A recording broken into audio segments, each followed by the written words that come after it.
The bipartisan infrastructure bill cleared a major hurdle in the Senate late last night after a majority of lawmakers voted to cut off debate on the $1.2 trillion spending package. A final vote on the bill is expected early tomorrow morning. It's only part of President Biden's infrastructure push, though. Waiting in the wings is an even larger package, which will almost certainly only garner support from Democrats. So, to get us all caught up on this, I want to bring in Siobhan Hughes. She's a congressional reporter for the Wall Street Journal. So this is good news. Sunday session in the Senate are pretty rare. In the Senate, rather, is pretty rare. What happened with the bill over the weekend?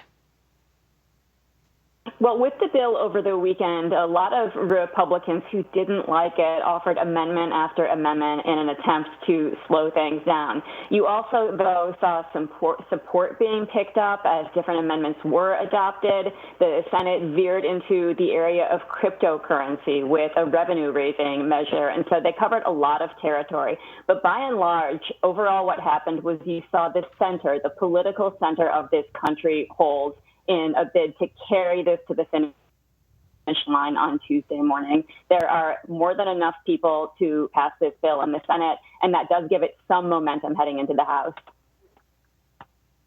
Okay, so that's good news that they've all agreed to sort of move on, or most have agreed to move on to the next step. But is there anything that could derail this piece of legislation right now in the Senate anyways? In the Senate, there's really nothing that could derail it. The benchmark for final passage on Tuesday is only a simple majority, and the vote over the weekend was well above that threshold. So as far as the Senate, it's really smooth sailing ahead. Okay, but then we move on to the House, and we've heard, several different things, particularly from Speaker Pelosi, about how she wants to approach this bill. What do we know about its prospects in the House? This is going to be a very tricky dance for House Speaker Nancy Pelosi, because this bill, this public works bill, is part of a broader package that also includes a separate $3.5 trillion bill with a much wider array of spending on things like elder care, child care, expanding Medicare to provide dental and vision care.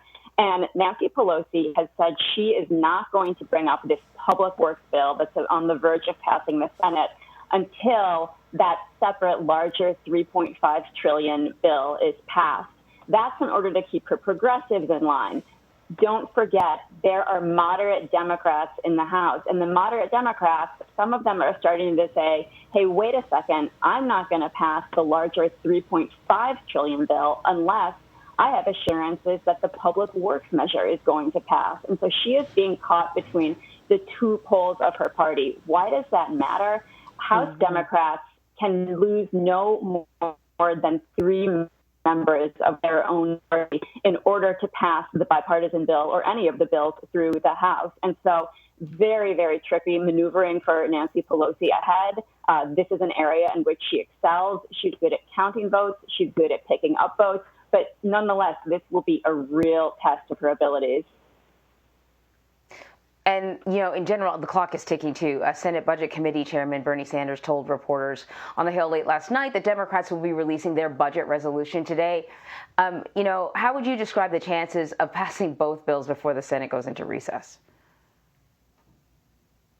Both bills will not be enacted into law before the recess starts. We are going to see a flurry of activity in the fall. It is just too soon right now. Yeah, it's too tight. Siobhan Hughes, thank you so much.